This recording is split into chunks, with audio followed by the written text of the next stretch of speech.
Hello guys. आज हम लोग क्रिया के जो भी अंतिम पद बचे हुए हैं उन समस्त पदों को आज समाप्त करके क्रिया चैप्टर को हम लोग ख़त्म करेंगे। तो शुरू करते हैं सरल क्रिया और मूल क्रिया से। सरल क्रिया और मूल क्रिया क्या होते हैं, पहले इसका हम लोग परिभाषा पढ़ेंगे। सरल क्रिया उसे कहते हैं जो भाषा में रूढ़ शब्दों की तरह प्रचलित होते हैं। इस क्रिया का हम मूल क्रिया भी कहते हैं। मतलब जो भी शब्द रूढ़ी तौर पर, मतलब पुराने स्थिति किसी भी शब्द में उस शब्द का प्रयोग हम लोग साधारण तौर पर क्रिया के रूप में करते हैं, मतलब उसमें कोई और क्रिया को नहीं जोड़ा जाता है। साधारण तौर पर अगर उन्हें हम लोग देखें तो वो ऐसे ही प्रतीत होते हैं कि उन शब्दों से काम हो रहा है, उन्हें हम लोग क्रिया कहते हैं। क्योंकि ना तो यह क्रिया किसी अन्य क्रिया से व्युत्पन्न हुई होती है और ना ही एक से अधिक क्रिया रूपों के योग से बनी होती है, इसलिए इसे हम मूल क्रिया कहते हैं। मतलब दो क्रिया इनमें नहीं जुड़ी होती हैं, सिर्फ एक ही क्रिया से मूल रूप से एक ही क्रिया धातु शब्द इनमें होता है, जिससे वो साफ तौर पर दिखता है कि वो एक क्रिया है। जैसे कि सरल क्रियाओं में आने वाली धातुएं सरल या मूल धातु कहलाती हैं, जैसे आना, जाना, लिखना, पढ़ना आदि। वैसे ही सोना, जगना, खेलना, कूदना, जो भी शब्द हम लोग रूढ़ी तौर पर क्रिया के रूप में प्रयोग करते हैं उन्हें हम लोग सरल क्रिया कहते हैं।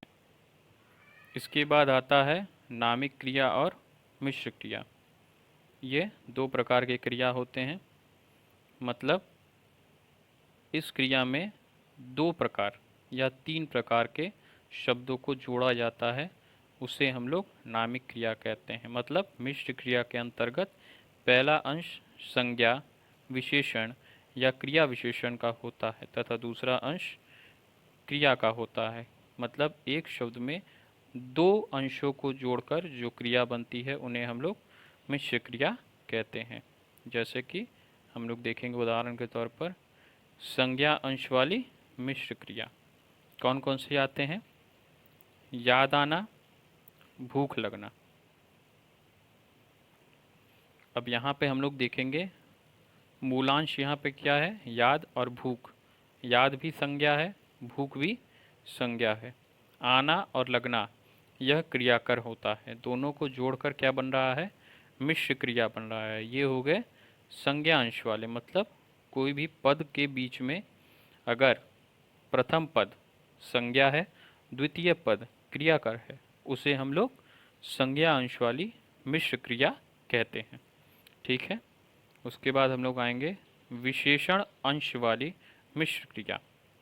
इसमें मूलांश विशेषण होता है और द्वितीय पद क्रियाकर, मतलब वो क्रिया होता है, उसे हम लोग विशेषण अंश वाली मिश्र क्रिया कहते हैं। जैसे बुरा लगना, सुंदर दिखना। बुरा विशेषण शब्द है, लगना क्रियाकर है, दोनों को जोड़ के जो शब्द बन रहा है वो मिश्र क्रिया है, बुरा लगना। उसी तरह आएंगे क्रिया विशेषण अंश वाली मिश्र क्रिया। मूलांश बाहर, भीतर, क्रियाकर करना या करना। मतलब ऐसे शब्द में पहला अंश क्रिया विशेषण होता है और द्वितीय अंश क्रियाकर होता है। जैसे कि बाहर करना, भीतर करना, दो शब्द हैं। यहाँ पे हम लोग ऐसे शब्दों का हम लोग जैसे हम लोग देखेंगे कि ऐसे शब्दों में यहाँ पे हम लोग इनका परिचय क्रिया विशेषण अंश के रूप में करेंगे। ठीक है। इसके बाद हम लोग आते हैं पूर्वकालिक क्रिया। पूर्वकालिक क्रिया क्या होता है, पहले इसका परिभाषा हम लोग पढ़ेंगे। वह क्रिया जिसका पूरा होना दूसरी क्रिया से पूर्व पाया जाता है उसे पूर्वकालिक क्रिया कहते हैं। अर्थात मुख्य क्रिया से पहले होने वाली क्रिया पूर्वकालिक क्रिया कहलाती है। मतलब किसी भी वाक्य में दो प्रकार के क्रिया अगर पाए जाते हैं, दो क्रिया पाए जाते हैं, उसे हम लोग पूर्वकालिक क्रिया कहते हैं। मगर उन दो क्रिया में कौन सा शब्द पूर्वकालिक क्रिया है, कौन सी क्रिया पूर्वकालिक क्रिया है, इसका पहचान कैसे करेंगे? जैसे गीता ने सुनकर कविता लिखी। इस वाक्य में लिखी से पहले सुनकर, मतलब सुनकर एक क्रिया आ रहा है, लिखी एक क्रिया आ रहा है, तो सुनकर क्रिया का प्रयोग हुआ है, अतः यह पूर्वकालिक क्रिया, मतलब सुनकर जो पहले क्रिया जो आ रही है यह पूर्वकालिक क्रिया है। यह भी एक क्रिया है, यह भी एक क्रिया है। इस क्रिया से पहले सुनकर क्रिया आई है, इसे पूर्वकालिक क्रिया कहेंगे। नोट: पूर्व आने वाली क्रिया धातु के साथ कर लगाकर बनती है, मतलब जो भी शब्द मुख्य क्रिया से पहले क्रिया के रूप में प्रयोग की जाएंगी उन पर हम लोग कर शब्द का प्रयोग करेंगे, जैसे खेल कर। ठीक है। अब यहाँ पर हम लोग अंतिम रूप में अनुकरणात्मक क्रिया का जानकारी लेंगे। जो क्रिया रूप ऐसी धातु से बनते हैं जो ध्वनियों के अनुकरण या पूर्व ध्वनि के अनुकरण पर बनती है, ऐसी क्रियाओं को अनुकरणात्मक क्रियाएं कहा जाता है।